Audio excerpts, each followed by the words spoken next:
Hi!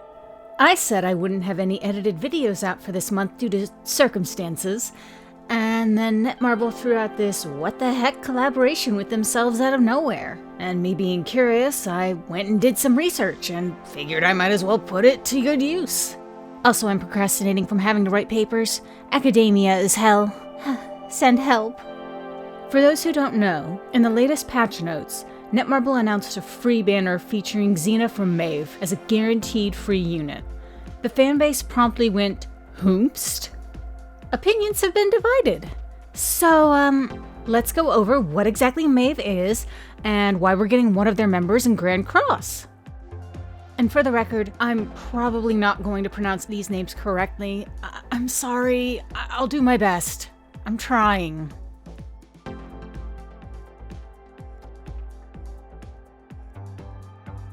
According to Wikipedia, the most reliable source ever, Metaverse Entertainment, a subsidiary of good old Netmarble, formed a virtual idol group towards the end of 2022. Their debut single was released in January 2023. The group consists of Shu, Marty, Tyra, and Xena, aka the unit we're getting in Grand Cross. So what does virtual idol group mean? NME describes them as being hyper-realistic AI, artificial intelligence, generated members, and, according to Korea Juang Daily, the group's lore is centered around the members of MAVE crash landing on Earth in search of emotions. The agency has also hinted that the colons in the group and the members' names are related to the lore. Basically, they're a fictional idol group, only instead of drawn avatars, they've been given hyper-realistic avatars courtesy of AI. Don't be fooled by this promo photo. I went through their Instagram and a lot of it is, way more plasticky and dead-eyed. And, okay, cards on the table. I personally don't like AI-generated content. I think it's interesting technology, but it shouldn't be a replacement for things. AI art just looks weird. I mean, have you guys seen the whole thing with the Slayers artist who basically was caught posting AI art? His regular style looks so good, and this is... But that's just me. AI voices always have these little tells to them as well, though maybe that's just me as an audio engineer talking. And let's not get into ChatGPT. Unfortunately, I'm not really well versed in talking about the nuances behind all of this, and frankly, this video isn't about AI. If you're interested in the topic and the different sides to the debate, I've got a link in the description to a video by Sam Does Arts on the topic. Check it out. But back to our topic. Is MAVE entirely AI?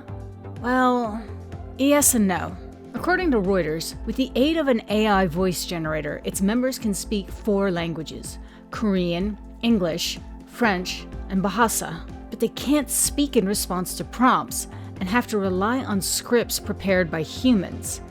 The group's voices heard in the debut single Pandora and the choreography in the music video were created by human performers and processed by motion capture and real-time 3D rendering techniques. What this means is, while a lot of what you're seeing was generated by AI, there are actual humans behind it.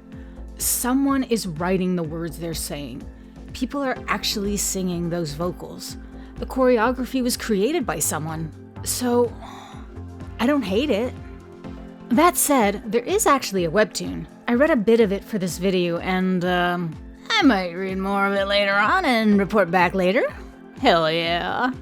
But I like these character designs so much better than the AI deepfake stuff though. I mean, I get why, for the purposes of motion capture and whatnot, that they use the hyper-realistic, whatevers, I guess, but there's something nicer about these stylized designs. There's more heart and personality to them.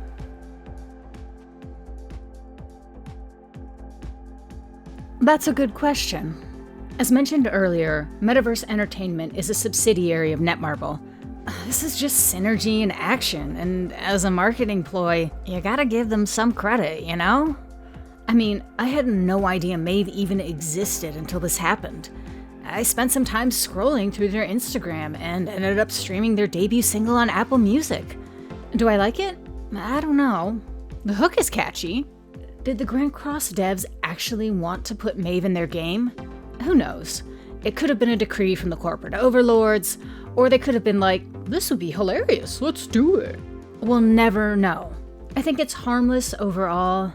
I know some people are upset because it really is an out of nowhere what the heck kind of thing, and it's a Netmarble advertisement in unit form. But also, it's a free unit, and they really didn't want another Blue Griamore fiasco.